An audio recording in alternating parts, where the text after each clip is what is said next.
రాజకీయ ఎదుగుదలను అడ్డుకున్నదెవరు అన్న అంశంపై హైదరాబాద్ సుందరయ్య విజ్ఞాన కేంద్రంలో రౌండ్ టేబుల్ సమావేశం నిర్వహించారు. ఈ కార్యక్రమంలో ముఖ్య అతిథులుగా హర్యానా మాజీ గవర్నర్ బండారు దత్తాత్రేయ, బీఆర్ఎస్ మాజీ స్పీకర్ మధుసూదనాచారి సహా పలువురు ప్రముఖులు పాల్గొన్నారు. అందనట్లు 42% బీసీ రిజర్వేషన్ ఉందని వక్తలు తెలిపారు. ఇక ప్రభుత్వానికి చిత్తశుద్ధి ఉంటే స్థానిక ఎన్నికలు వాయిదా వేయాలన్నారు. జనాభా ప్రాతిపదికన బీసీలకు రిజర్వేషన్లు ప్రకటించాలన్నారు. దేశం అంటే ప్రపంచానికే గొప్ప ప్రజాస్వామ్య దేశం. ఈ దేశంలో మెజారిటీ ప్రజలు బీసీలు,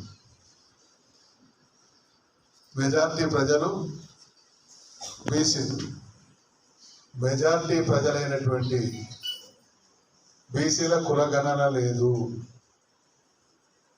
బీసీ మంత్రిత్వ శాఖ లేదు, బీసీలకు బడ్జెట్లో కేటాయింపులు లేవు.